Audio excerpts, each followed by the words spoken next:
تم تو مجھے قتل ہی کر دیتی۔ مجھے آج یہ اعتراف کرنے دو کہ تم عام لڑکیوں جیسی نہیں ہو۔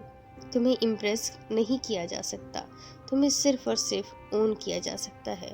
یہ تمہاری ثابت قدمی ہی ہے جو مجھے متنزل نہیں ہونے دیتی۔ میں تمہارا شکر گزار ہوں، میرا کردار جو بھی ہے تمہاری وجہ سے ہے۔ اس کی آواز نم ہو گئی تھی۔ پاکیزہ کو چند لمحوں کے لیے اپنے اوپر فخر محسوس ہوا، پھر وہ اپنے سامنے پڑی نوٹ بک کو ناخن سے کریدتے ہوئے بولی، تم بتاؤ تمہاری طبیعت کیسی ہے؟ او ہو، آج دن میں چاند تو نہیں نکل آیا تھا۔ یہ معجزہ کیسے ہوا کہ آپ کو بھی میری طبیعت پوچھنے کا خیال آ گیا؟ وہ شرارتی ہوا۔ اگر تم ایسے مسخرے بازی کرو گے تو یہ خیال آخری دفعہ پوچھا جائے گا، اس نے نروٹھے لہجے میں دھمکایا۔ سوری، طبیعت ٹھیک ہے لیکن ٹھیک نہیں ہے لیکن ٹھیک ہو جائے گی اگر ان ترسی ہوئی آنکھوں کو آپ کی ایک جھلک نصیب ہو جائے، فرمائش کی گئی۔ دن میں کون سی گھٹیا فلم دیکھی تھی جس کے اثرات ابھی تک نہیں گئے؟ پاکیزہ نے ہنستے ہوئے ڈالا۔ میں سنجیدہ ہوں، پھر اصرار کیا گیا۔ یہ کون سی فلم ہے؟ وہ مسلسل شرارت کرنے کے موڈ میں تھی۔ پاکیزہ، پھر سے پیاسی آواز کی بازگشت اس کی سماعتوں کی نظر ہوئی۔ اس پر جیسے کوئی فسوس طاری تھا۔ جی، وہ بس اتنا ہی کہہ سکی۔ میں تمہیں واقعی دیکھنا چاہتا ہوں، بس ایک نظر، فرمائش دہرائی گئی۔ کیسے ممکن ہے؟ پاکیزہ نے جیسے ہتھیار پھینک دیے۔ جیسے تم چاہو۔ آفتاب پہلے سے ہی سر جھکائے کھڑا تھا۔ کالج کے باہر تو ناممکن ہے، میں نہیں چاہتی میرے اوپر انگلیاں اٹھے۔ اگر تقدیر میں ایک دوسرے کو دیکھنا لکھا ہوا تو یوں ہی راہ چلتے مل جائیں گے۔ پاکیزہ نے خاموشی سے قدم پیچھے کیے۔ ایک وقت اور ایک راستہ ہے جب کوئی بھی نہیں دیکھے گا۔ صبح فجر کی اذانوں کے وقت میں تمہارے گھر کے سامنے آ جاؤں گا، تم کھڑکی میں آ جانا۔ آفتاب کئی قدم آگے بڑھا چکا تھا۔ پاگل ہو، سردیاں ہیں، صبح اتنا اندھیرا ہوتا ہے، تم آؤ گے کیسے؟ پاکیزہ پریشان۔ آنا میرا مسئلہ ہے، پلیز تم مان جاؤ، وہ قطعیت سے بولا۔